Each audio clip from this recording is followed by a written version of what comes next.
दोस्तों नमस्कार, मैं हूं शीतला तिवारी। दोस्तों, भारतीय रेलवे चाहे जितने भी दावा कर ले कि हम सुरक्षा आपको देते हैं, लेकिन कुल मिलाकर के आप समझ लीजिए कि भारतीय रेलवे की सुरक्षा जो है वह कभी नहीं हो पाएगी। रेलवे की जीआरपी और आरपीएफ की अगर हम बात करें तो इतनी बड़ी लापरवाही भारतीय रेलवे में है, जिसको आप बराबर देखते हैं कि रेलवे में कभी न कभी किसी न किसी घटना को लेकर के जो है आपका जी झकझोर देने वाली तमाम घटनाएं भारतीय रेलवे द्वारा घटित हो जाती है, जिसको सुन करके आपके रोंगटे खड़े हो जाएंगे। आज का जो हम जिक्र कर रहे हैं, जिस घटना का जिक्र कर रहे हैं, यह घटना जो है मुंबई जाने वाली सबसे सुपर फास्ट एक्सप्रेस जो है लखनऊ से और आपके मुंबई जाती है पुष्पक एक्सप्रेस है, जिसमें मैं आपको बता दूं कि 8 बदमाशों ने यात्रियों के साथ लूटपाट की और लूटपाट करने के बाद जो है नई नवेली दुल्हन के साथ बलात्कार किया। और बलात्कार ही नहीं, उसके बाद उसको मार पीट करके यह लोग घायल कर दिए और बाद में उसको हॉस्पिटल में भर्ती कराया गया, जहां उसकी हालत नाजुक बनी थी। हालांकि बहरहाल उसके बाद स्थिति सामान्य हो गई और 8 बदमाश जो थे वह पकड़े गए और उसके बाद जो है वह जेल के सलाखों में है। अब स्थिति यह है कि वह अपने जो है जीवन और मौत के बीच की भीख मांग रहे हैं। यानी कहने का तात्पर्य यह है कि उनको फांसी की सजा जो है महाराष्ट्र सरकार ने सुना दिया है। तो जिक्र करते हैं जिस घटना का, यह घटना मैं आपको बता दूं कि लखनऊ से पुष्पक एक्सप्रेस जो है वह मुंबई के लिए चलती है और पुष्पक एक्सप्रेस जो है उत्तर प्रदेश यानी यूपी की राजधानी लखनऊ से यह एक ऐसी गाड़ी है जिसमें तमाम जो जीविका चलाने वाले हैं, यूपी से तमाम लोग जो रोजगार की तलाश में मुंबई जाते हैं उस पर सवार होते हैं। मैं आपको बता दूं D2 कंपार्टमेंट यानी D2 जो डिब्बा है, वह जब गाड़ी यहाँ से निकलती है यानी लखनऊ से, उसके बाद गाड़ी जो है महाराष्ट्र जब एंट्री करती है तो महाराष्ट्र भुसावल के आगे जब निकलती है तो एक स्टेशन पड़ता है इगतपुरी। इगतपुरी स्टेशन पर गाड़ी खड़ी होती है। उसके बाद तमाम लोग वहाँ उतरते हैं, लोग नाश्ता पानी करते हैं, लोग खाना खाते हैं, लोग चाय पीते हैं और उसी क्रम में जो है वहाँ गाड़ी काफ़ी देर तक वहाँ खड़ी रहती है और उसके बाद जो यह बदमाश थे यह किसी को पता नहीं चलता, यह भी जो है सामान्य यात्रियों की तरह 8 बदमाश जो है गाड़ी में सवार होते हैं। यानी D2 कंपार्टमेंट में जब यह चढ़ जाते हैं, बैठ जाते हैं, गाड़ी वहां से चलने लगती है और जब गाड़ी इगतपुरी स्टेशन से चालू हो जाती है तो उसके बाद रेलगाड़ी अपने रफ्तार में हो जाती है। तब तक यह बदमाश अपना रूप दिखाने के लिए तैयार हो जाते हैं, यानी जो चाकू और असलहे थे उसको निकाल लेते हैं। उसके बाद यात्रियों से लूटपाट करना शुरू कर देते हैं। हालांकि मैं आपको बता दूं कि गाड़ी जैसे जैसे महाराष्ट्र की तरफ पहुंचती है, आपको भी सामान्य पता है कि शुरुआत में भीड़ ज़्यादा होती है, उसके बाद जो है गाड़ियों में जो पैसेंजर की संख्या है वो कम हो जाती है। यानी D2 में जो पैसेंजर की संख्या थी वह करीब 15 से 16 थी और 8 बदमाश थे। यानी अगर आप कॉपी करेंगे तो आप यह मान के चले कि 2 यात्रियों पर 1 बदमाश। वह अपने असलहे निकाल करके हर यात्रियों से लूटपाट किए। जिसके पास चैन था, जिसके पास पैसे थे, जिसके पास जेवरात था, सब इन लोगों ने लूट लिया। लूटने के बाद यह बदमाश एक किनारे में खड़े हो गए। इनको इंतजार था कि कब गाड़ी अगला स्टेशन कसारा पहुंचे और गाड़ी खड़ी हो, तब तक हम लोग जो है यहाँ से उतर के भागें। लेकिन गाड़ी कसारा स्टेशन नहीं पहुंची, उसके बीच में ही एक बदमाश को जो है एक नई नवेली दुल्हन दिखाई देती है।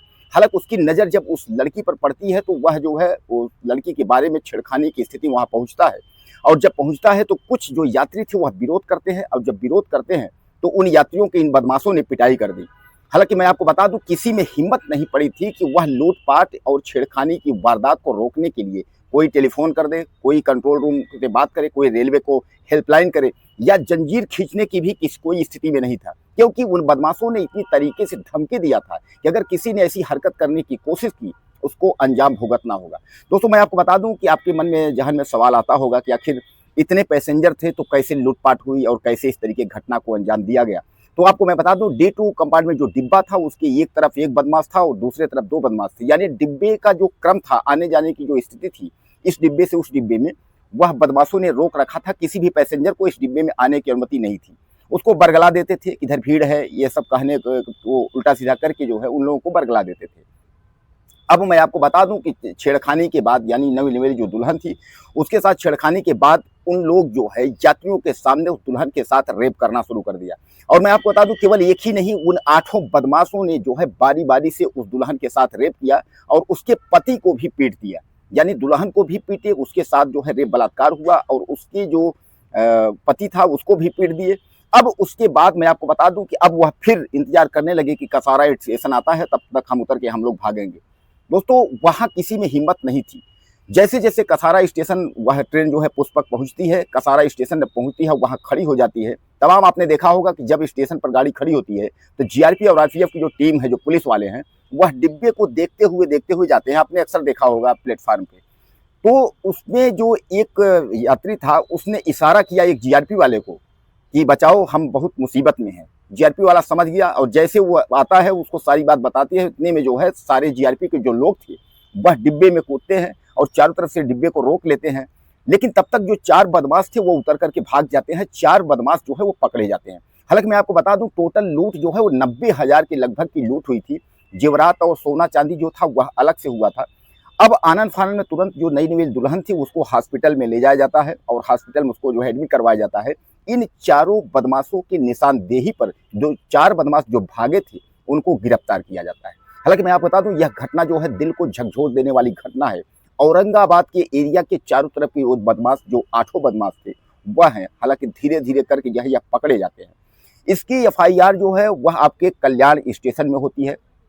जैसा कि मैं आपको बता दूं कि कसारा के आगे जो है कल्याण स्टेशन में इसका रिपोर्ट दर्ज किया जाता है। उसके बाद भारतीय रेलवे का जो प्रशासन है, जीआरपी है, तमाम लोग उसमें एक्टिव होते हैं और एक्टिव होने के बाद इन जो दरिंदे हैं, बदमाश हैं, इनको जो है गिरफ्तार किया जाता है। दोस्तों बहरहाल मैं आपको बता दूं, ये घटना 2021 की है, यानी घटना जो है 4 साल पहले की जरूर है। लेकिन इस स्टोरी को, क्राइम कहानी को बताने का मतलब ये है कि आपको दिल के ठोस पहुंचाने का मतलब नहीं है। आप सतर्क रहें, सुरक्षित रहें। भारतीय रेलवे में कभी कभी इस तरीके की घटनाएं घटित हो जाती हैं जिसको आप और हम सोच भी नहीं सकते हैं। लेकिन क्या अपराध रोका नहीं जा सकता?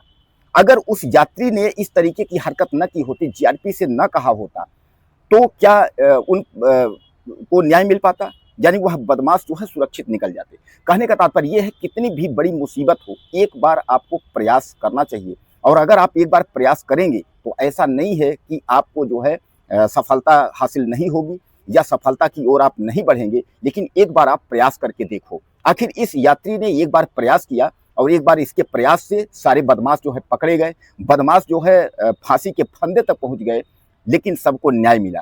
यही अगर इस यात्री ने भी अगर साहस न दिखाई होती तो शायद ये है कि आज यह बदमाश जो है पकड़े भी न जाते, उस नवविवाहिता को न्याय नहीं मिलता और जो बदमाशों के द्वारा लूटी गई राशि थी वह बरामद नहीं होती। दोस्तों आपको क्या लगता है इस वीडियो से? चैनल को सब्सक्राइब कर लिया, वीडियो में मिलते हैं। नमस्कार।